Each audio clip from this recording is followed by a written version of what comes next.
Olá, seja muito bem-vindo e bem-vinda ao Pensar Muda Tudo, o podcast que tem a ousadia de trazer assuntos ligados à vida profissional e ao mundo corporativo. E nós estamos nessa edição incrível, nessa temporada maravilhosa, trazendo para você diversas culturas que tenho certeza que muitas delas você nunca vivenciou ou jamais tinha ouvido com tanta propriedade. Eu sou a Fê Leite, fundadora da Mandacaru, e estou aqui hoje com a Flávia, a head principal da área de pessoas da STEC. E ela vai se apresentar aqui para a gente. Flávia, seja muito bem-vinda. E aí, se apresente para nós do jeito que você se sente mais feliz. Fê, obrigada. Um bom dia a todos. É um prazer estar aqui com você. A gente teve uma oportunidade muito rápida de nos conhecermos, né, num projeto junto com a STEC, onde a Mandacaru conduziu muito bem, né, as suas atividades e assim, nos ajudou muito a chegar, né, na conclusão do que a gente precisava naquele momento.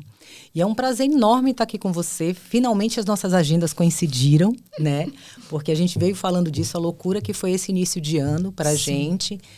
E me apresentando, bom, eu sou mãe de 2, né, da Clara e do Guilherme. Ai, que nomes lindos, Clara, adorei. Cresci na Bahia, sou baiana de coração, nasci no Rio, mas cresci na Bahia. E estou no estado de São Paulo há 12 anos, né? Sou psicóloga de formação, mas a minha carreira foi toda em RH. Tenho algumas experiências com algumas linhas de terapia, né? Alguma orientação em coaching, mentoria, mas meu foco, né, até hoje foi muito na área de recursos humanos, que é uma área que me abraçou, me acolheu. A gente fala, né? A gente brinca na Bahia, a gente fala muito que é a nossa cachaça, né? Quando a gente gosta de uma coisa, né? A gente mergulha nisso. E é muito interessante, porque eu passei por diferentes momentos de recursos humanos, né? A gente vem passando pós-pandemia aí por outros momentos, então, assim, nunca tem rotina. Não, né? não. E sempre vão perguntar como é que funcionam as férias para nós. Olhem, eu vou te falar que as férias, a gente faz um exercício, a primeira semana é muito difícil de se desligar, então, no mínimo 15 dias, né, de férias. E a tecnologia é uma coisa maravilhosa. Eu sou muito fã de tecnologia. Eu acho que ela nos ajuda muito. Ela possibilitou um universo de comunicação muito mais abrangente, né, para todo mundo. Mas, ao mesmo tempo, ela nos deixa conectadas. Hiperconectadas. Muito, a gente está vivendo 100%. isso. Eu já queria falar uma coisa que eu já achei diferente. É a primeira vez que eu conheço uma carioca sem sotaque de carioca, porque o carioca ele tem uma força cultural do seu sotaque que mesmo vivendo em outros estados, até mesmo países, não perde o sotaque carioca. E você tem um sotaque totalmente baiano. E aí vem uma coisa que a gente já começa a falar de cultura, porque você tem raízes em 3 culturas diferentes: São Paulo, Rio de Janeiro e Bahia. Qual que predomina em você?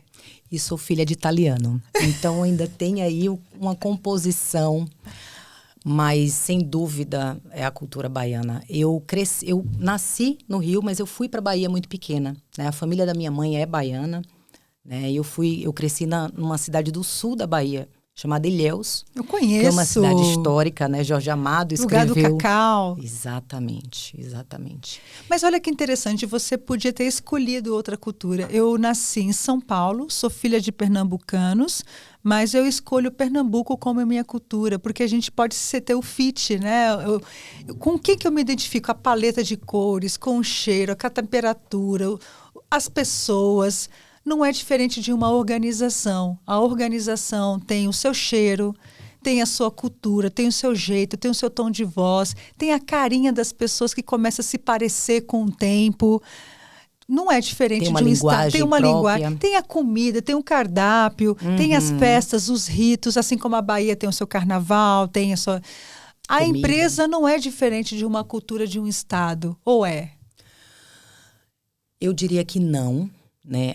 As empresas, elas têm, e a gente, às vezes, quando as empresas são centenárias ou são constituídas, né, num tempo muito anterior à nossa chegada, a gente perde esse tracking, né, o rastreio, mas tem uma história, toda empresa nasce com uma história.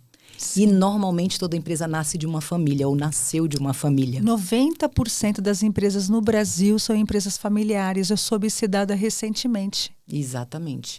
Não, e se você pega as empresas globais, elas também nasceram de uma família.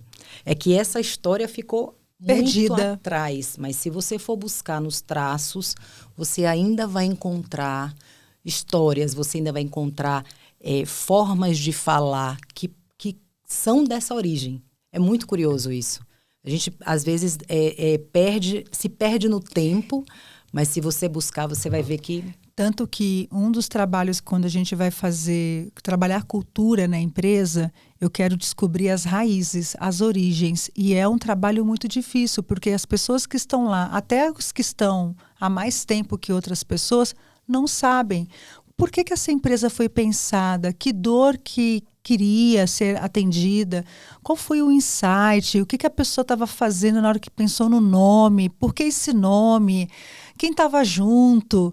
Essa história se perde, tanto que se trabalha até às vezes jornalístico, que é chamado às vezes até um jornalista, para fazer uma apuração, escrever um livro dos seus fundadores. Às vezes a arquitetura tem uma storytelling, uma linha do tempo contando essa história, e ela precisa ser repetida, que é uma coisa assim, né? O carnaval, todo ano, ele é repetido no meio de comunicação, as pessoas, festas de santos também, festa junina, as comidas típicas. Porque tem alguém que passa a história para alguém, os mais velhos contando para os mais novos. A gente precisa disso também nas empresas, de ter gerações contando para outras gerações o que é, mas parece que as gerações estão tendo um pouco de atrito. A gente hoje fala muito de intergeracionalidade, né? Exatamente. Como é que a gente coloca as gerações para trabalharem juntas? A gente tem um programa na Schneider muito interessante. A Schneider é a empresa que é a detentora da STEC, né? A STEC era uma empresa familiar que foi adquirida em 2011 pela Schneider, uma marca muito forte no mercado brasileiro. Sim. Né? STEC significa tomada em alemão. Olha que interessante, eu não sabia. Plug em alemão. O famoso plug. Exatamente.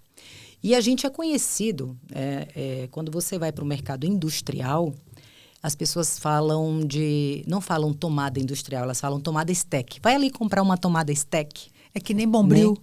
Que nem Bombril, que nem Gillette. Né? Exatamente. Então, é uma marca muito reconhecida por isso. E essa empresa tem uma história interessante. Ela nasce de uma demanda. O senhor Gabriel, que foi o fundador da empresa, ele era comprador do metrô de São Paulo. Olha! E ele tinha muita dificuldade de comprar tomada. Então, ele viu uma oportunidade, o empreendedor viu uma oportunidade. Olha que mente visionária, né? Gente. Isso são as mentes visionárias. Então, essa empresa tem essa característica de quê? De ser disruptiva no sentido de eu preciso propor produtos para o mercado. O que o mercado precisa? Então, a gente ainda tem essa característica. Muito. A gente tem muitas necessidades. Mas eu falo como STEC, a gente tem essa característica ainda de buscar muita inovação. Sim. Né? Que, se você olhar, está no nosso DNA. Né? Então, está na origem da ideia. Exatamente. Algumas coisas, óbvio, a cultura vai mudando. Quando você tem uma aquisição, né, você tem uma fusão de culturas. Né? Então, mas a Schneider, muito inteligentemente, ela permitiu a STEC continuar com a cultura dela, que é uma cultura de agilidade, né? Uma cultura de estar muito próximo do cliente, de uma flexibilidade, de olhar para o cliente e falar assim... Porque eu tenho personas de vendas muito diferentes, né? Então, eu atendo um distribuidor, mas eu atendo um cliente final numa loja, por exemplo, da Leroy, né? Sim. Então, eu converso com o mercado... O B2B e o B2C ao mesmo tempo. Exatamente. Né? E aí, quando eu olho para a história das fábricas, né? Como é que a gente leva essa informação também para o meu operador lá, do que o produto dele está fazendo. Para onde ele vai? Qual é a jornada do produto? Qual é a jornada do produto e o que aquele cliente precisa. Então, eu tenho construído muito essa cultura hoje, e esse ano está sendo um ano todo dedicado a gente chama, né, o projeto de cliente em primeiro lugar, né, o cliente first. Por quê? Porque eu preciso trazer essa persona do cliente para todos os níveis da organização. Então, o nosso encontro de líderes na terça-feira foi baseado nisso. E a gente gravou e eu estou levando para as fábricas para o Town Hall. Olha que legal. Porque aquele operador precisa entender o que o trabalho dele impacta, aonde impacta, e o que é esperado e qual é a contribuição dele. Porque uma das coisas que eu cresci, na verdade, entrei no mundo de RH pela indústria. Eu trabalhei no Polo Petroquímico de Camaçari. Olha, conheço. Pois é, trabalhei lá numa indústria de celulose. Foi o meu primeiro olhar para a indústria e naquela época a relação sindical muito forte. Muito. E uma formação de psicólogo me dava alguns skills, né? Algumas competências. Mas ainda tinha um preconceito com a gente para a visão do negócio. Tinha o preconceito e a gente também na nossa formação tinha alguns gaps. Muitos, né? muitos. A única coisa que eu tive na minha faculdade em psicologia organizacional, isso porque foi 1 ano, foi sobre as NRs. Eu tive 1 ano de NR. Eu peguei ranço das NRs, porque tinha que decorar, mas não falava-se de pessoas dentro da faculdade de psicologia, dentro das organizações, não se falava de liderança, não se falava da questão da comunicação, da questão da cultura. Eu suponho que os cursos de psicologia hoje estão muito avançados, né, a respeito disso. Também me distanciei dessa vida acadêmica. Eu não sei como foi sua formação em psicologia quando trouxe psicologia organizacional. Pouco parecido com a sua, né? Na verdade, eu tive uma professora inspiradora em psicologia organizacional, mas ela sempre foi acadêmica. Eu não tive professores que viviam a realidade das organizações.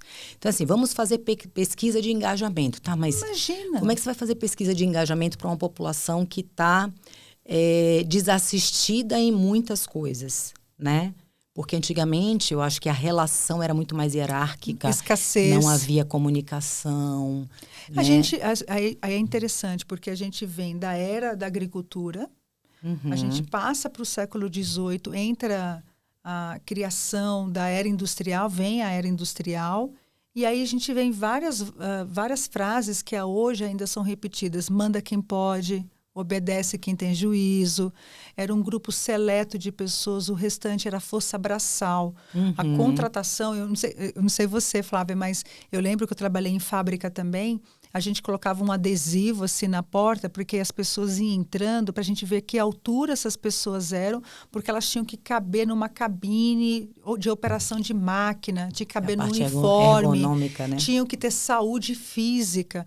A gente não se preocupava com poder intelectual. A única coisa que a gente tinha que verificar se tinha algum abuso de entorpecentes, porque ia trabalhar com máquinas, e só.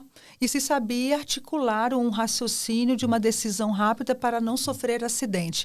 Vem a força sindical como grande extensor dentro da empresa, então a gente tinha que sempre tomar decisões pensando qual é o impacto no sindicato. Então, assim, era uma cultura do medo. Medo do risco do acidente, medo do risco trabalhista. O medo era muito preponderante dentro da indústria, quando a gente fala da década de 70, 80. E as pessoas ficavam 35 anos, entrava e se aposentava. Quando você está contando às vezes morriam dentro da empresa. Morriam dentro da empresa. Ou os filhos iam trabalhar também, levava-se os filhos. E às vezes era a única empresa da cidade também. Alimentava todo o ecossistema econômico de uma cidade. Total. E ainda tem, tá, gente? Mineradoras que têm escola, hospital e tudo mais.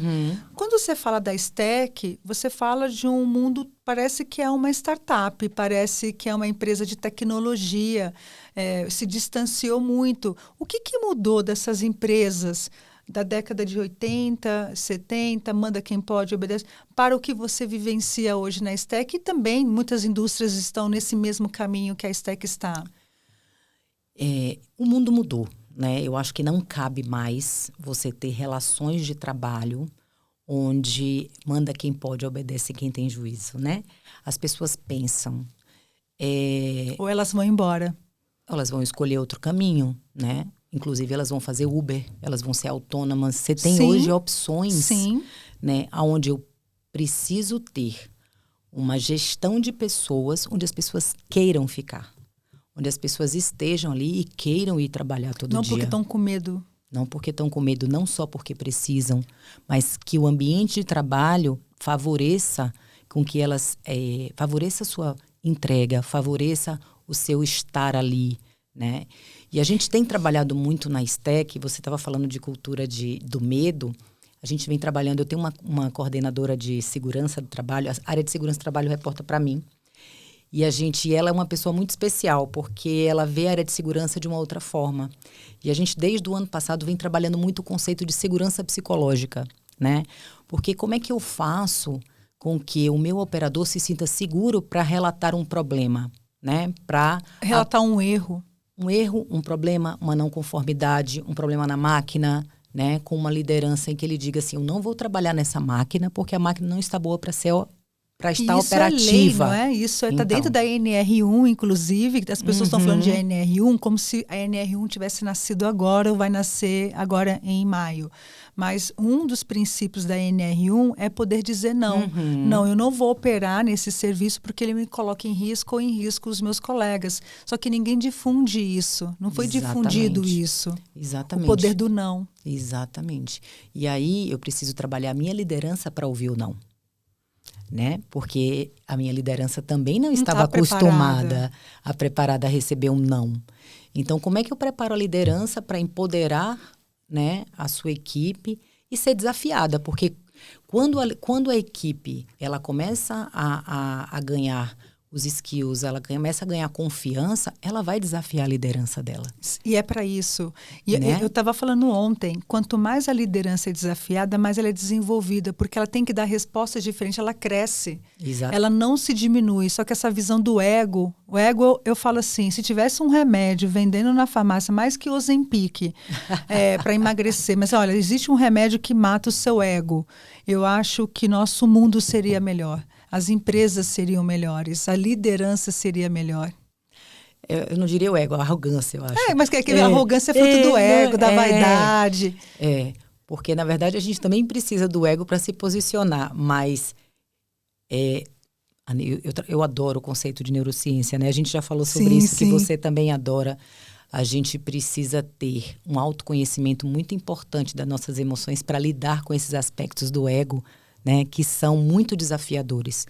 E aí, quando eu pego pessoas com nível de educação médio, né, que não estão preparadas para isso, como é que eu trago eles para essa consciência? E eu falo de uma liderança, quando eu falo de uma liderança de fábrica, né, eu falo de uma liderança como é que eu trabalho que eles entendam e aceitem que aquela equipe pode dizer não e que aquela equipe vai desafiá-lo e que ele vai buscar soluções. Então, eu também tenho que suportar essa liderança, porque senão ela também não adere ao movimento de construção dessa cultura de segurança psicológica. Ele também vai se esconder. Ele também, eu falo que toda comunicação violenta nasce de uma criança ferida. Então, se ele se sentir agredido e ferido e que tem um motim contra ele, enxergar como motim, ele vai para a fuga, ou ele vai para o embate, aí tudo se perde. Exatamente. Você acabou de comentar que existe um grande trabalho para fazer com que as pessoas queiram ficar para além do medo, porque desejam, porque gostam. Quais são as práticas que você acredita que faz com que as pessoas despertem naturalmente, organicamente, a vontade de permanecer numa empresa hoje, numa indústria?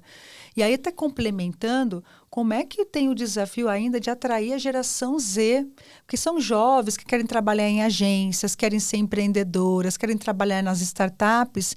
Como é que eu faço com que uma geração Z queira ir para a indústria? Duas perguntas, para não confundir, né? Bom, querer ficar e a geração Z. Querer ficar.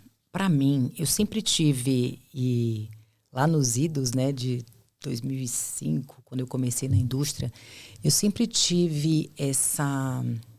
Naquela época era intuitivo. Depois, hoje, né, com todas as pesquisas, clima, engajamento e tal, as pessoas precisam saber o que está acontecendo. Então, o que eu comecei a fazer muito na STEC, quando eu entrei?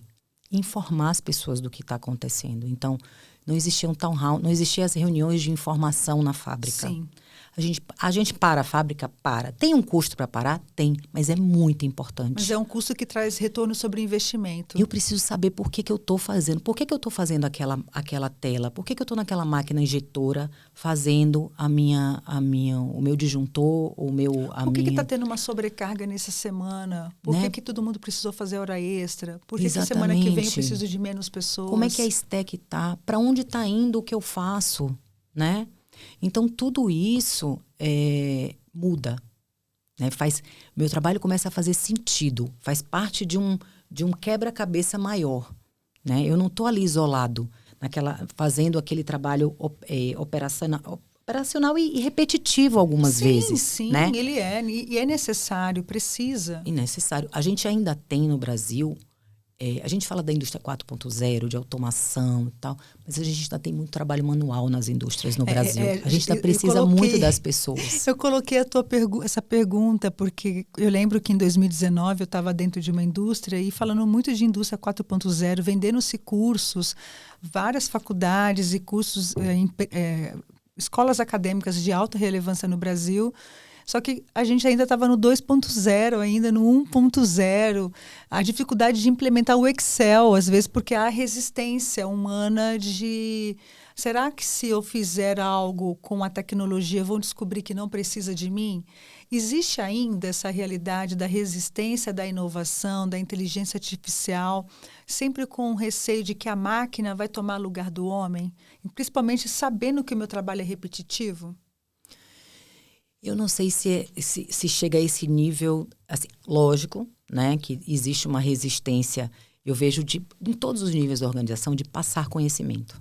Né? Existe essa resistência. Conhecimento é poder. Então, deixa eu segurar comigo, porque aqui eu estou garantido que vão precisar de mim enquanto eu tenho esse conhecimento, é só meu. Só né? eu sei fazer. Só eu sei fazer, né? Só eu sei operar essa máquina, só eu sei fazer essa atividade, esse relatório. Então, isso existe. É do ser humano. É do ser humano. Mas, para além disso, eu acho que existe um movimento nosso, né, cerebral, de manter o que a gente sabe, de economizar energia. Então, a mudança propõe que você se exponha e tenha que aprender e recomeçar. Então, tem um movimento humano natural também de não ir e não abraçar muitas mudanças, porque isso requer um gasto energético muito grande. Sim, o cérebro ele precisa economizar energia. Então, aí eu falo de processos, aí eu falo do meu ego, né, de ser importante porque eu tenho o conhecimento, e aí eu falo de uma característica humana, que é de economizar energia. Então, se eu junto as duas coisas, o processo de mudança é bem difícil. Bem difícil. Então, como é que eu faço um processo de mudança? Eu preciso dizer para as pessoas por que eu preciso mudar. Qual é o ganho que elas vão ter com isso? Ela vai ter um dispêndio energético. Mas qual é o ganho que ela vai ter em algum momento? Porque Paulo Freire já falava isso, né? Adulto não aprende se ele não vê o porquê que ele precisa aprender aquilo. Ele tem que ter significado o aprendizado. Porque a gente usa muito mais energia para aprender enquanto adulto do que como criança. Quando a gente está apaixonado, na relação afetiva, os seus neurônios, a sua ocitocina, dopamina, noradrenalina, tá pá! E você supera chuva, o trânsito de São Paulo fica bonito, o inverno fica quente, porque você está apaixonado. É justamente a mesma coisa quando a gente ama o que nós fazemos e amamos o porquê fazemos, e entendemos que essa organização ela causa um efeito extremamente positivo na sociedade que eu vivo, eu supero com muito mais facilidade as barreiras, porque problema vai ter. Perrengue tem, não tem empresa sem perrengue, não tem fases. A STEC está com quantos anos? A STEC vai fazer esse ano 50 anos. Poxa, está aí perto de fazer uma grande festa, uma grande celebração. Exatamente. Em 50 anos, eu suponho que, no mínimo, ela passou por 5, 6, 7 crises. Porque são crises econômicas, crises políticas, crises mundiais que afetam as organizações. E ter uma empresa no Brasil não é nada simples, nada fácil, porque a carga tributária e a pressão social que se exerce sobre a empresa é muito grande. Porque tudo aquilo que o governo, a parte pública não consegue resolver, ela sempre coloca nós temos muitos PCDs, empresa tem que ter cota. Olha, nós estamos tendo uma sobrecarga de afastamento por saúde mental. Empresa, você vai ser fiscalizada, porque você é a única culpada por todos os problemas que estão acontecendo.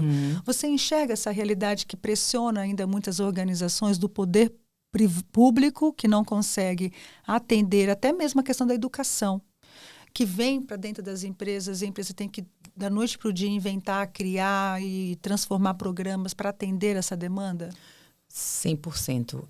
Hoje, até o plano de saúde, né? Porque uma pessoa que tem plano de saúde vai no SUS, ela não é, ela até pode ser atendida, mas um absurdo. O SUS repassa isso para o plano de saúde. É um absurdo. Eu pago, né, tributação, o SUS me pertence. E eu sei disso, né? Não sei se vocês sabem, mas tendo convênio médico, você vai ao SUS, o SUS ele envia um boleto para a empresa de uma parte de uma coparticipação, porque ele não quer quem tem convênio naquele lugar. E isso é uma tristeza, porque eu poderia ter meu poder de escolha exercido como cidadã. Exatamente. E assim, como você falou, a gente paga os nossos tributos, né? Como empresa e como cidadão. Exato. Né? É que nem a escola pública, se eu quiser colocar meu filho na escola pública, me mandarem um boleto porque entendem que meu imposto de renda daria para colocar meu filho na escola particular. Eu acho que as políticas de inclusão, elas são muito positivas, né? Mas eu acho que o governo poderia fazer uma parte do trabalho de preparação dessa inclusão. Dúvida. Por exemplo, hoje, quando a gente vai para o mercado contratar uma posição, né, de um PCD, é muito difícil contratar. Você não encontra. Você não encontra. Quando você encontra, não tem o nível de qualificação que às vezes a posição precisa. Né? Aí eu tenho que fazer... Aí entram as agências que ganham fortuna, porque ela coloca ali numa empresa, daqui a pouco essa próxima agência, ele oferta esse profissional para uma outra empresa, ele ganha 2 vezes da organização. É feito um leilão, leilão disso. Né? Virou mercado. Né? E assim, qual o objetivo disso? Porque se o processo é para incluir essas pessoas... Qualificá-las, capacitá-las. Fazer com que elas cresçam na sua carreira... Não, e olhar para a carreira, não é só uma inclusão. Eu vou te dar um posto de trabalho. Não, eu vou te dar um posto de trabalho com oportunidades para que você cresça, para que você aprenda. Que você interaja com pessoas, conheça outros profissionais. Exatamente. Mas tem muita empresa que tem colocado esse profissional em casa. Eu tenho visto muitas empresas... a gente tem home office, mas para os PCDs. Eu não quero esse problema dentro da organização, porque eu não sei lidar com ele. Eu não sei lidar com essa deficiência, ou minha empresa não tem a estrutura física para incluir essa pessoa, a empresa não está preparada em recursos, em processos, em pessoas. Hoje nós temos a neurodiversidade. Hoje o número de diagnósticos de TDAH, de pessoas com autismo estão trabalhando. E as lideranças estão apavoradas, porque eles não sabem como liderar pessoas que têm uma neurodiversidade. Então, tudo vem, de novo, para a preparação da liderança. Exatamente. Voltamos sempre ao papel do líder. Sempre. Né? Não tem jeito. E, assim, não é justo, né? Porque ele tem que ser psicólogo, neuropsicólogo, psiquiatra, neurologista. Ele não tem todas essas... E ainda tem que dar conta dele mesmo. E ele também está surtando. Como é que você vê o papel da liderança dentro das culturas industriais?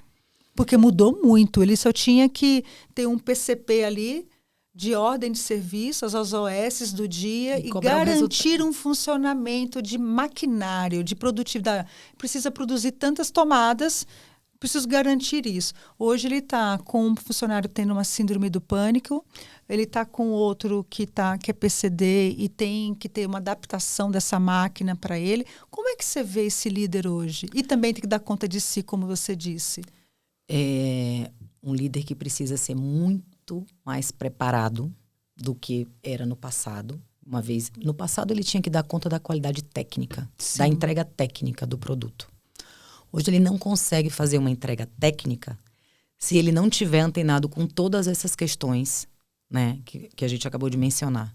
Então, ele precisa entender por que aquele funcionário está faltando. Né?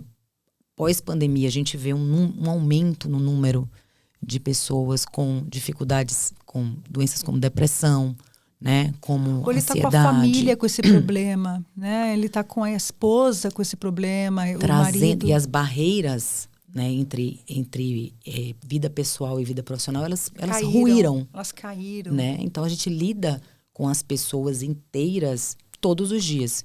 Então, o que a gente faz? Eu tenho sempre one-on-ones com os líderes.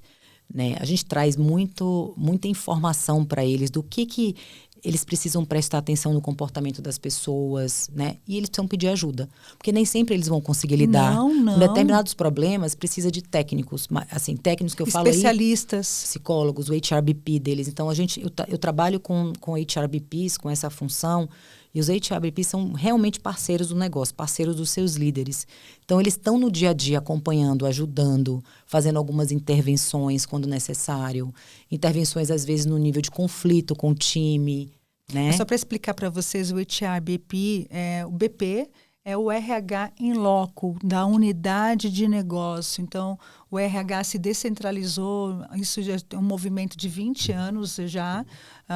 O RH saiu do aquário, que nós éramos um aquário, DPzão, mas exigia havia uma exigência, e até hoje, tá, gente, de um RH mais estratégico, com um olhar não somente para o ser humano, mas também pensando no resultado e na estratégia do negócio. Como é que nós fazemos esse cruzamento, esse pertencimento. E aí esse movimento de ter BPs ou RHs dentro das unidades, dentro da fábrica, dentro da área de atendimento, área financeira, área financeira, TI, todas as áreas, isso é né? incrível. Eu adorava não estar dentro do RH mais e estar dentro de uma unidade de negócio. Eu acho a posição do HRBP uma posição extremamente estratégica e linda de ser feita. Humana. E exatamente o que você falou, humana, porque ela precisa entender, para além daquele indivíduo, como é que aquelas relações estão sendo constituídas ali. É um trabalho de artesanato. Exatamente. Costureiro, alfaiataria. Exatamente. Lá nos idos, né, na faculdade, a gente tinha uma época que a gente falava muito de dinâmica de grupo. Nossa, né? muito. Dos trabalhos de grupo. Muitas vezes se perdeu, mas precisa... A gente resgata muito... Mas se perdeu. Né, esses desenvolvimentos de grupo, por quê? Que é comunidades. E não é só isso. Aquela dinâmica daquele grupo formado ali, cada grupo forma a sua própria dinâmica. Há um fenômeno que se estabelece em cada grupo. Exatamente. Quando você muda um líder, muda a configuração inteira daquele qualquer grupo. Equação, né? Qualquer ser. Exatamente. Então, esse trabalho do HRBP de estar acompanhando no nível individual e no nível do grupo faz com que isso... você tenha respostas muito mais rápidas, intervenções mais rápidas. E quando efetivas. você tem situações onde você tem conflitos, onde você tem problemas de saúde mental, né? Porque precisa. Se você estica muito para a tomada de decisão em algumas situações, você potencializa muito o problema. E né? antecipar, né, Flávia? Porque quando você começa... Fazer preventivo. Quando você passa um tempo, eu falo que esse BP, o HRBP... ele tem que ficar no máximo 2 anos, porque senão ele vai tendo vieses. Ele tem que rodar. Eu falo, quanto mais rodar esse profissional, melhor. Mas quando ele passa um tempo, ele começa a perceber gatilhos, ele começa a perceber o tom de fala. Então, o que se espera? Que ele comece a antecipar a possíveis problemas e agir antes que o problema aconteça. Porque é isso porque o gasto, o investimento, o tempo e energia cerebral, ele é muito menor quando a gente se antecipa. Com certeza. Mesmo que não aconteça. Poxa, me preparei, mas não aconteceu. É muito melhor do que aconteça e você não esteja preparado. Exatamente. E eu acho que é uma função, hoje dentro da estrutura do RH, extremamente importante. E é uma descrição quando a gente olha para essa descrição de cargo, algumas pessoas falam assim, mas o que eu faço mesmo, né? Não conseguem entender. Eu falei, nossa, você faz o negócio acontecer, né?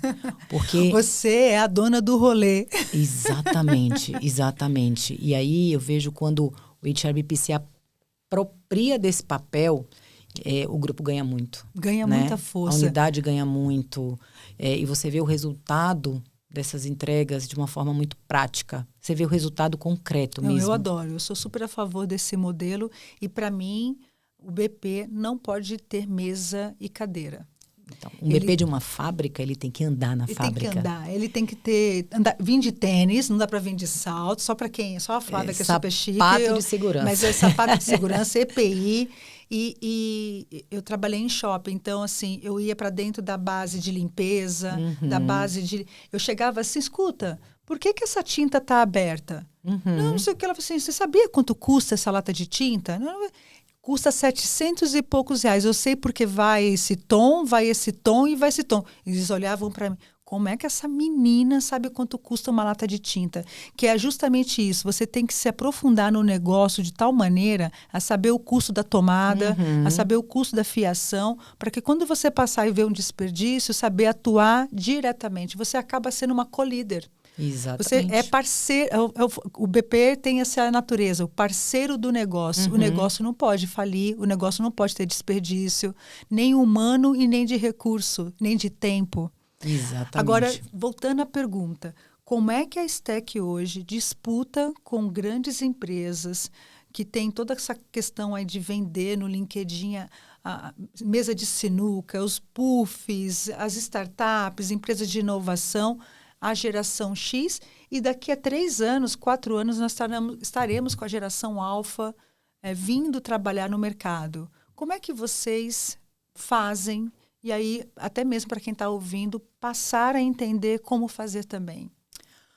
Bom, não tem receita de bolo, né? A gente não tem um método. Um método. Vocês têm quantos % da sua mão de obra hoje que seria uma geração Z?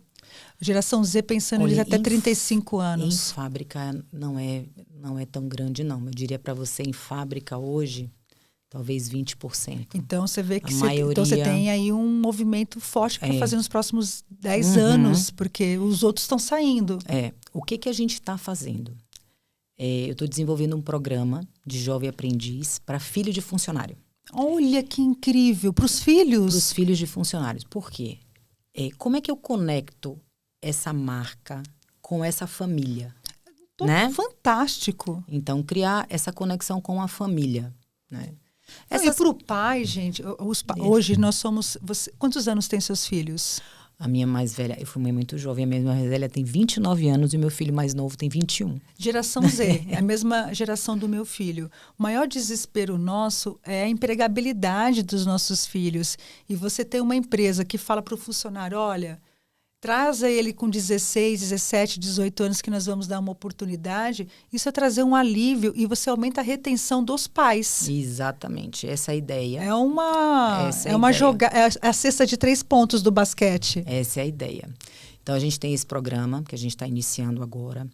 O programa de estágio, né, que é um programa onde a gente tem um nível de efetivação grande, né? E eu trabalho muito vagas afirmativas. No estágio. A gente percebeu que... No próprio estágio já. No próprio estágio. A gente percebeu que, às vezes, você traz pessoas que não têm... Por exemplo, é muito difícil você trazer estagiários com inglês em vagas afirmativas, né? Mas, ok, eu posso dar o curso de inglês. É mais fácil treinar o inglês. Né? Em 6, 8 meses já está no nível quase que intermediário. Mas a dedicação, o comprometimento, e a gente faz uma educação continuada, eu tenho um acompanhamento desses estagiários. Então, eles têm um ano de formação, eles têm que entregar um projeto eu acho no isso final do fantástico ano. Também. Sempre coordenei para entrega de projetos. O estagiário, alguém fala assim, eu preciso de um estagiário, Flávia, porque eu estou precisando aqui fazer input no sistema. Eu falei, isso não é função do estágio. O estágio ele tem que aprender. Então, você não precisa de um estagiário, você precisa de um assistente. É uma mudança de mentalidade para a liderança muito grande, porque o estagiário e também o jovem aprendiz, principalmente no mercado da indústria, na cultura da indústria, veio muito como complemento de mão de obra, um headcount também. E fazer com que ele rodizie, olha, ele vai ficar 4 meses com você, 4 meses no financeiro e 4 meses no RH. Isso cria, eu implementei esse modelo de rodízio. É interessante Ficavam também. Poxa, eu mal treinei e já vou perder. Você vai ganhar outro que já foi treinado. E ele, no final da esteira desse desenvolvimento, ele domina o negócio. Exatamente. Ele tem um profissional, ele não te pertence, o estagiário pertence à organização. Essa narrativa, ela é difícil de ser implementada. Eu sei porque eu senti na pele. Ele pertence à organização e ele tem que sair com um produto bom desse estágio, né? Se eu não conseguir retê-lo porque eu não tive a oportunidade, o meu programa é anual. Então, nem sempre eu consigo ter todas as vagas para fazer a efetivação dos estagiários. Sim. Mas, assim, eu quero que ele saia com conteúdo, com bagagem. Ele viu um storytelling inteiro. Ele é dono de um processinho, entendeu? Óbvio, no nível de responsabilidade que ele consegue. A gente não pode atribuir o nível de responsabilidade de um projeto, um processo não, mas gigante ele é um com um ser humano estagiário. que precisa ser responsável. Como ser humano, ele precisa ser responsável. Isso. E dentro do nível de responsabilidade que ele pode ter, a gente dedica para ele isso, entrega para ele isso. Por quê? Porque isso fala do comprometimento também. Né? Quando você tem uma entrega para fazer, você acorda, você sabe por que você está ali. Você não está ali todo dia para fazer um input no sistema, não. Você está ali para fazer um trabalho que tem um significado. Você sabe que no final você vai dizer, poxa, eu aprendi isso, eu entreguei isso. Né? Não, eu achei fantástico. Só recapitulando, um programa que envolve a família, acho isso... E olha que tem muita empresa que ainda tem resistência da contratação de parentes. A gente não deve ter subordinação, Sim, porque aí tem os não é cuidados, legal. Mas assim... Mas tem os cuidados, mas, poxa, achei incrível. Referência é tudo. Referência. É muito importante. Se outra, esse pai volta para casa, ele fala, filho, cuidado com o que você se veste, cuidado com que... Você ganha um parceiro do negócio na casa. Era isso que eu ia falar. Eu acho isso... Na verdade, você tem um outro compromisso, né? Porque você fala, eu trabalho ali, então você tem que fazer também por onde, né? A nossa família está sendo representada ali, né? Então, você cria um outro nível de engajamento. Aí o programa de Jovem Aprendizes, que você está ali com uma empresa extremamente sólida, que acho que também tem isso, solidez ainda é competitiva. E o programa de estágio com oportunidade, com taxas, com NPS altíssimo e com taxa de conversão. Isso já é atrativo para o jovem. E aí a gente está falando aí da geração Z, né? Trazer a geração Z do mercado. Hoje, eu tenho uma política de home office, a gente tem 2 dias na semana de home office. Mas para quem vai trabalhar no administrativo. Para quem vai trabalhar no administrativo. Fábrica, a gente não consegue fazer porque você está ali, é o dia a dia, a Flávia, fábrica. Mas isso é ótimo você trazer, porque eu tenho vários clientes que vivem essa dor. O pessoal de fábrica sentir que ele não tem os mesmos privilégios que a área de administração. Isso é histórico, de indústria. Como é que vocês minimizam essas distâncias entre operações e administração por ser naturezas de trabalhos diferentes, mas dentro do mesmo negócio? Diálogo. Assim, eu tenho um diálogo muito aberto, né? Sou muito transparente. Eles sabem, quando eles me procuram, às vezes eu falo, você quer ouvir? Se me procurar, você vai ouvir, né? Então, a natureza da atividade é diferente. Não dá para eu deixar o operar. A época da pandemia, as fábricas continuaram trabalhando. As fábricas não pararam. Alguns momentos críticos. Não, até porque o mercado de reforma de casas aumentou absurdamente, porque as pessoas foram para casa e começaram a reformar suas casas. A Stack foi um ano que a Stack cresceu muito. A Stack Schneider cresceu muito. Acho que toda a indústria de decoração, jardinagem e de produtos para casa foi assim um boom. Tintas, né? Eu acho que eu pintei minha casa sozinha, porque tinha que passar o tempo. Lá em casa nós pintamos também, eu, meu marido e meu filho, pintamos a casa, porque a gente, exatamente, trocar as tomadas, tá muito feinha, vamos trocar, vamos reformar. A reforma foi uma coisa que ficou presente na pandemia. Exatamente. Então, as fábricas continuaram trabalhando, né? Então, a natureza da atividade é muito diferente. Agora, escutar o seu funcionário. Quando ele tem um problema, ele precisa trazer, ele precisa se sentir... De novo, aí voltamos à segurança. Voltamos. Né? Ele precisa trazer, e aí a gente vai pensar junto. Estou desconfortável, eu me sinto mal, eu sinto... E tem coisas que talvez podem ser ajustadas. Eu lembro de uma empresa que tinha refeitórios diferentes. Um refeitório para operações e um cardápio. Nossa, mas isso é bem antigo, não? Mas isso ainda existe hoje, tá, Flávia? Sério? Existe. Graças a Deus eu não conheço mais nenhuma empresa assim. Eu te conto depois nos bastidores. E um cardápio diferente para administração e liderança. Pô, não tinha reclamação mais legítima que aquela. E eu lembro que eu recebi essa reclamação e levava para a diretoria. Mas a comida é boa. Eu falei assim, então come lá. Não é fazer com que eles venham comer aqui porque vai encarecer. Eu quero que vocês comam lá. Eu quero que eles vejam vocês no refeitório deles. Eles não querem entrar no seu refeitório. Eles não estão fazendo esse pedido. Eles estão fazendo um pedido de uma só empresa, um só cardápio e o arroz que eu como, eu quero que todo mundo coma. E demorou quase um ano para poder conquistar esse movimento e transformação. Aí eliminaram, transformaram esse refeitório da diretoria numa área de eventos, quando tivesse realmente algo significante, aniversariantes, alguma coisa assim, e foram e mudaram alguns ingredientes desse cardápio, porque viram que o arroz não era tão gostoso assim, o feijão não era da mesma qualidade. Então, assim, e tem empresas em São Paulo que têm elevadores exclusivos para liderança e que não é líder, sobe de escada. Nossa! Gente, nós temos realidades ainda, hoje, né? em 2025, muito tristes. Muito tristes. E dentro de indústria ainda. A indústria ainda acaba sendo um celeiro de histórias como essas. Que bom que você não conhece. E que bom que eu estou te contando uma coisa que... Nossa, não é. Ouvi falar isso no passado. Nunca trabalhei numa empresa que tivesse Acho que você não essa ficaria estrutura. um dia.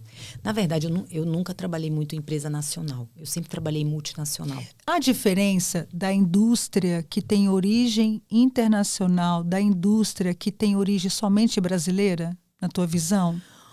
Para mim é um pouco difícil de responder isso, porque eu nunca trabalhei em empresa 100% nacional, né? O que a gente fala, né? Empresas familiares, onde você tem que lidar com o dono, de uma forma. Em empresas multinacionais, você, na verdade, tem lida com corporativo. E você tem um guidance de gestão. Então, numa empresa multinacional... A minha empresa é francesa. A Schneider é uma empresa francesa, onde a diversidade é um tema muito importante. É uma empresa... A cultura da França impõe diversidade para a sua sociedade. Então, naturalmente, você respira isso com mais naturalidade. Exatamente. E é uma empresa onde as pessoas são consideradas, né? E tem um valor importante, né? A gente tem o nosso valor impact. Então, não cabe esse cenário, né? De você ter... E todas as empresas que eu trabalhei sempre foram multinacionais. Eu nunca tive que lidar com situações onde essa divergência estivesse. Mas esses casos que eu citei, especialmente, não foi nem propositalmente, são de empresas brasileiras. A gente tem Acho que nós temos uma cultura da colonização ainda, da escravidão. Exatamente. A gente descobre trabalho análogo à escravidão no Brasil ainda hoje? Pois é, imagine. Nos idos de 2025, a gente ainda tem que falar sobre isso, né? Mas precisa ser falado. Precisa, né? Denunciado, falado, tratado. E eu acho que nossa memória ela é muito curta. Eu não sei se você lembra, uns 2 anos atrás, houve uma revelação no Sul de empresas de vinhos, né, vinhedos, Eu vi. lembra? E aí esses produtos sumiram das prateleiras. Uhum. Todo mundo tirou, porque era, poxa, não vou vender um vinho que a origem é a escravidão. Eu passando no mercado esses dias, fui comprar alguns vinhos, e esses vinhos voltaram para as prateleiras e tinha gente pegando. A gente é muito fragmentado, brasileiro, e eu vejo que na Europa, Estados Unidos, independente das políticas que estão acontecendo agora, eu acho que a população abraça com muito mais força as suas lutas. Eu acho que a consciência social é maior. Muito maior. Mas você não acha que isso tem a ver também com o nível sociocultural econômico de uma sociedade? Porque assim, quando você olha uma sociedade onde você não tem a necessidade básica estabelecida, eu vou olhar para o social, eu vou olhar para a minha fome, então, ou eu vou olhar para esse ponto? Eu tenho isso quando eu estou olhando ali para a cesta básica, para a escola pública. Poxa, se eu tiver um deputado, um senador, um vereador que vai me ajudar a colocar meu filho numa empresa, ele sabe que os caminhos deles são tão menos favoráveis do que de outra pessoa, eu concordo plenamente. Mas a gente vê que o brasileiro tem uma questão de cultural. Porque quem é que tem a empresa de vinhos? Uhum. Não é a pessoa que está brigando pelo arroz e feijão. São pessoas que têm conhecimento. Às vezes, seus filhos já estudam fora, mas não pagam impostos, não tiram um jeitinho de burlar um sistema. Eu vejo que em todas as camadas existem pessoas com caráter e pessoas sem caráter. Com certeza. E o brasileiro, ele tem... Tanto que eu lembro que a empresa que eu trabalhava foi fazer uma joint venture com uma empresa canadense. Eles nos pediram, nos orientaram que nós dessemos 1 ano de treinamento sobre ética e moral para todos os funcionários da empresa. A gente criou um jogo, foi uma coisa até interessante, muito legal.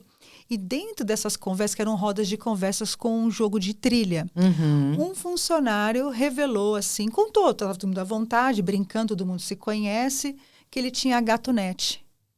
E esse profissional era da área de contabilidade, que assinava o balanço da empresa. Então, aquilo que você faz lá fora, será que dentro não se faz também? Será que... Você disse uma coisa interessante. As muralhas que separavam a vida pessoal da profissional ruíram.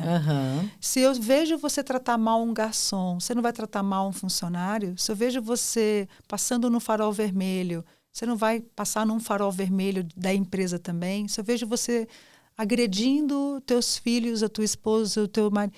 Não... Então, assim... O que você é o que você é.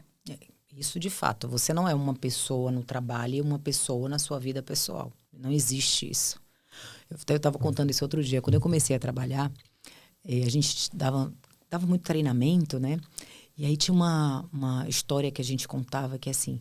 Quando você sair da sua casa para ir trabalhar, tem uma plantinha na porta. Você pega na plantinha e você deixa seus problemas pessoais lá e aí você vai trabalhar. Aí quando você voltar para entrar na sua casa, você pega na plantinha de novo e aí você entra em casa e você retoma a sua vida pessoal. E a gente falava isso lá em 2000. Falava. Falei, nossa, sabe, isso não cabe. Nunca coube, né? Mas a gente era doutrinado a achar que você tinha que ser meio robótico. A catraca no trabalho. A catraca era um símbolo muito forte. Isso. Deixa os seus problemas para trás. Entrou, você é profissional. E nós mulheres, entrando no mundo da indústria, então, a gente tinha que ser mais profissional ainda. Essa é a minha pergunta para a gente começar a fechar. Uma coisa que eu admirei muito naquele evento que nós fizemos de planejamento estratégico da STEC, o volume de mulheres no cargo de liderança. Você, no cargo de liderança, a forma com que eu vi as pessoas te respeitando e falando. Nós demoramos muito a entrar na indústria em posições de liderança, em posições estratégicas, e eu não sei qual é o número de mulheres na STEC hoje, mas visivelmente já chamava atenção porque é raro. Como é que como você passou pessoalmente a história de chegar na tua cadeira e como você abriu caminho para outras mulheres e que tipo de programas a STEC ou outras empresas que você gostaria de trazer aqui precisa acontecer, além de vagas afirmativas, para que a mulher esteja presente na organização, nas culturas industriais. Eu vejo hoje um mundo muito melhor do que quando eu entrei, né? Porque eu era a menina do RH. Eu também fui, com colágeno. A menina do RH. E para conquistar, né? Eu lembro que a minha primeira posição de gerente foi um marco, assim, porque eu era a única gerente mulher na planta, né? Então, foi bastante disruptivo. E eu sempre tive um jeito muito... eu tenho uma característica, eu sou muito da ação, né? De fazer, do acontecer. Então, eu acho que eles me identificavam muito com o papel masculino por causa dessa característica. E talvez por isso eu consegui essas oportunidades. Ou talvez por isso também você foi criando características para poder se adaptar. Também, com certeza. Quantos vieses masculinos a gente vai trazendo para ser aceita no tom de voz, no posicionamento, na tomada de decisão, o quanto que a gente se transveste de características masculinas para poder ser aceita. E depois eu tive que fazer um trabalho terapêutico comigo mesma para retomar o meu feminino. O seu feminino. Lógico, porque foi um processo assim de desconstrução. Eu posso ser mulher, eu posso usar vestido, eu posso usar um batom. Exato. E ser uma excelente profissional. Então, eu tive que reconstruir isso comigo. E quando você pergunta hoje na STEC, a gente tem a gente tem um indicador, né, de diversidade de gênero, onde a gente tem um objetivo de 50, 40, 30. Né? 50% de mulheres no efetivo total, 40% no que a gente chama de liderança média. Né? 30. Não. 50, 40, 30. Ah. E 30% na liderança do CODI, né, Olha do comitê que diretivo. Esse é um Mas um aí você indicador. passa do 100%, então. Não, é porque eles se conversam, né? Ah, Eles se multiplicam. Tá, né? entendi. Então, por exemplo, 50% de mulheres, aí é o total da empresa. Entendi. Desses 50, 40% show. são de mulheres em liderança. Então, engenheiras, líderes de processo. Cargos especialistas. Exatamente. E aí, 30%. Nossa, fantástico. Esse é uma demanda e um KPI da Schneider que ela se comprometeu até 2025 em ter isso na empresa globalmente. Então, esse ano é o ano. Esse ano é o ano. E a gente já atingiu. Mulheres, depois eu mando para vocês o e-mail para vocês mandarem currículo para a STEC. Esse é seu momento. É agora. Muito bem, será muito bem-vindo. Porque nós mulheres fomos muito rejeitadas. Eu lembro que quando eu trabalhei no RH de uma indústria, um homem entrou na minha sala e ele veio com o macacão aberto até o umbigo, assim. Todo... E aí, mulher, tudo bem? Eu falei, o senhor poderia voltar, fingir que esse momento não aconteceu, abotoar o seu uniforme e voltar a falar comigo como um ser humano? Eu não quero ser tratada como mulher ou como homem, eu quero ser tratada como um ser humano que merece respeito, educação, cuidado. Aí ele voltou sem graça, assim, botou a roupa, entrou outra, até a expressão facial dele mudou, né? Eu gostaria de falar com você sobre não sei o que, eu nem lembro o que era, mas ficou tão marcado porque nós mulheres fomos muito desrespeitadas, né? O grito, lá vem essa menina, se a gente chorasse era um sinal de fraqueza e tudo mais. Então, nós tivemos, sim, que usar uma couraça e teve um momento de desenvolvimento nosso. Uhum. Nós não sabíamos falar de negócio. E aí vem os complementos de cursos, formações. Eu acho que a mulher também tem que entender isso, o quanto que ela precisa estar com as competências desenvolvidas, estratégicas e comportamentais e técnicas para ocupar o seu lugar de direito. Mas eu acho que as mulheres estão buscando... Hoje você tem mais mulheres na universidade 9 anos. do que homens, a gente tem 9 né? anos a mais de educação do que os homens. Hoje, na minha área de talent... a gente força um pipeline de candidatos. Eu tenho que ter pelo menos 50% igual. 50% de candidatos homens e 50% de candidatas mulheres. Algumas áreas ainda são desafiadoras para encontrar candidatos. Sim, mas se encontra. Porque elas não entram nessa formação. Então, mas engenharia. Por quê? Você já parou para pensar por que não entra nessa formação? Justamente pela hostilidade. Eu acho que não é só isso. O que mais? As mulheres e homens ainda são criados de forma diferente. Aí nós vamos para a ambientação. Eu lembro que meu pai trabalhou numa empresa de alimentos durante 35, 37 anos. Meu pai se aposentou nessa empresa. Na vida dele, engenheira de alimentos, porque engenharia de alimentos podia ter mulheres. As outras engenharias, não. Era o auge para o meu pai. Aí meu pai, falei, pai, quero fazer faculdade. Filha, não sei se eu tenho condições. Aquela coisa toda, eu tenho família simples e tal. Filha, tudo bem, mas só se for engenharia de alimentos. E eu querendo fazer psicologia. Aí eu já tinha 18 anos, fui para a faculdade, prestei o vestibular para psicologia. Chegava a mensalidade na minha casa, pelos correios antigamente. Eu corria e pegava. Um dia meu pai pegou. Quando ele leu o curso de psicologia, ele falou, eu não vou, tenho uma filha psicóloga para passar fome. Ficar aí, não vai casar, porque ninguém quer casar com psicólogo.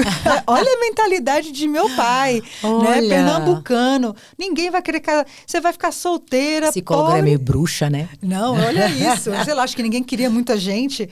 E, enfim, aí ele ficou muito chateado comigo, falou que não ia pagar a faculdade, porque se não fosse a área que ele queria. Mas, de fato, a ambientação familiar te ensina a brincar com a boneca, com a cor rosa, a ter emoções, a poder chorar. Os meninos brincam com Lego, né, com coisas que desenvolvem o raciocínio lógico, exatamente. Que é o raciocínio matemático, que é a tomada prévia de decisão, do raciocínio matemático. Futebol. Tomar decisão, tomada de risco. Eu fiz um trabalho agora há pouco tempo em Manaus. Eu estava fazendo um debriefing do plano estratégico do ano e a gente estava nessa discussão. E eu fiz um assessment, uma ferramenta, e a gente viu lá que as mulheres tinham menos tomada de decisão com risco do que os homens. Sim. E aí a gente começou a explorar esse tema do porquê.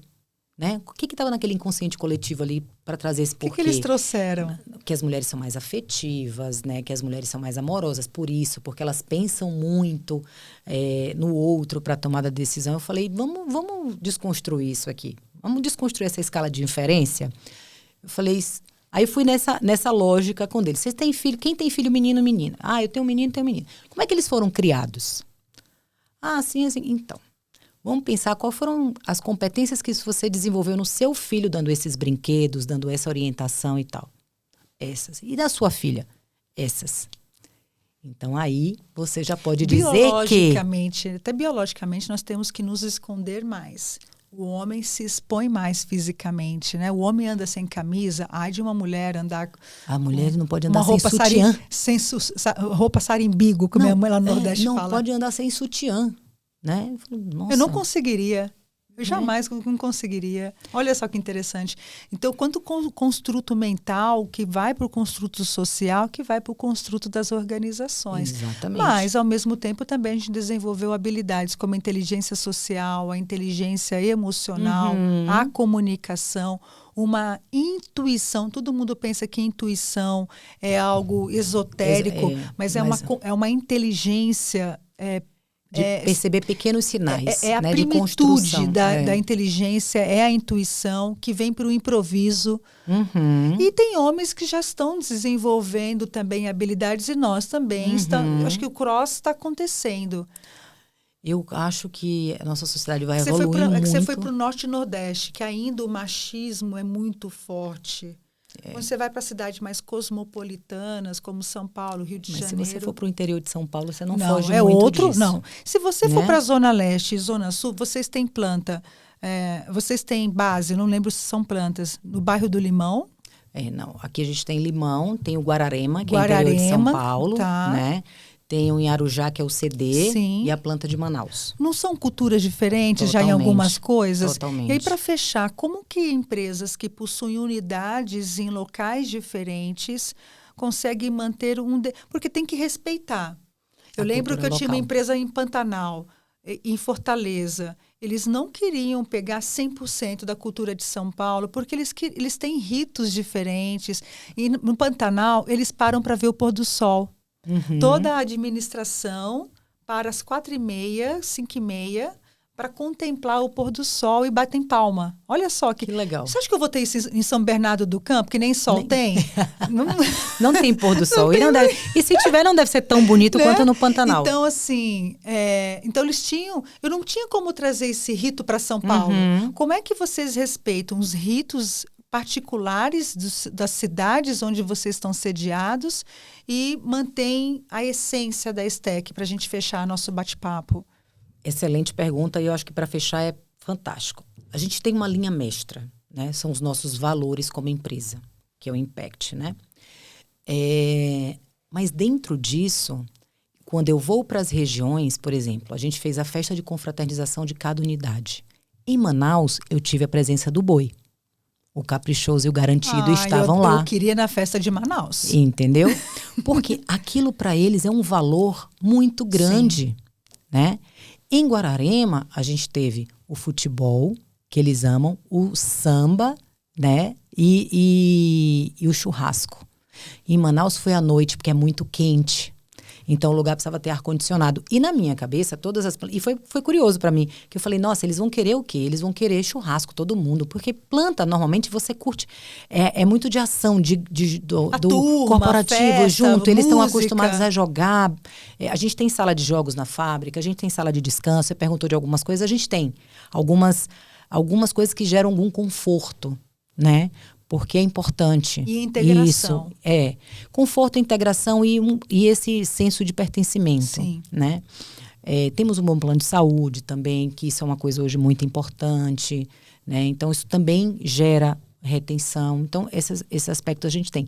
Mas voltando à questão cultural, então, assim, compliance em valores, a gente não negocia. Mas o que a gente consegue, por exemplo, o refeitório de Manaus, ele vai atender o padrão alimentar de Manaus. Vai ter açaí, vai né? ter peixe. O refeitório de Guararema já é diferente. Então, respeitando as regionalidades, os calendários, se respeita os feriados locais, entendeu? O tipo de comunicação, como é que eu levo a comunicação para Guararema? O tom é diferente, as piadas, é diferente, os termos. Exatamente. Então, acho que eu trabalhei numa empresa global que ela falava assim, pense globalmente e haja localmente. Adoro então, essa frase. Essa é a nossa prática. Flávia, como é que as pessoas podem trabalhar na STEC, se elas quiserem? Onde estão suas vagas? Como é que vocês estão no LinkedIn? Como é que vocês estão no site de vocês? Então, você pode ter agora um grande volume de currículos sendo enviados, principalmente mulheres, estagiários, jovens aprendizes. Perfeito. A gente tem a nossa página de carreira, né, www.stec.com.br. Você vai acessar lá tem todas as vagas, né, no portal. A gente tem todas as vagas divulgadas. Você pode se candidatar. E a gente usa muito o LinkedIn. Então, essas vagas também são postadas pelo LinkedIn. Tem uma plataforma, a gente usa a plataforma GUP. Pode mandar os seus currículos pela plataforma, né? Pode me conectar pelo LinkedIn também, Flávia.finotti, com 2 T's, TTI, que a gente vai manter contato. E é isso, assim, as oportunidades estão lá. Eu realmente sou suspeita, porque eu sou apaixonada por essa empresa. Eu não traria você aqui, eu não traria ninguém que não fosse apaixonado pelo que faz. E eu acho que eu sou apaixonada por pessoas, né? Essa coisa do desenvolvimento das pessoas, do olhar para as pessoas, é muito importante para mim. Flávia, eu queria muito agradecer. Foi um presente ter você aqui. Eu espero que a gente possa ter outros momentos com você aqui ou com outras pessoas da STEC também. É uma empresa que eu conheci e me apaixonei pela forma. Só de você estarem no Nordeste, no Norte e no Nordeste, e ter todo esse desafio, essa complexidade da indústria, inovação, e eu vi isso presente em todos vocês. Então, o que a Flávia está dizendo aqui, eu vi acontecer. A gente tem muito esse compromisso, a verdade junto com a fala. Então, obrigada por nos ter feito pensar. Obrigada por você ter dividido algumas coisas, algumas práticas, para que a gente possa testar dentro das organizações. Seja muito bem-vinda. Obrigada a você, Fê. Muito obrigada e estamos juntas e vamos manter contato sempre. Com certeza, gente. Até o próximo episódio. Eu espero por você.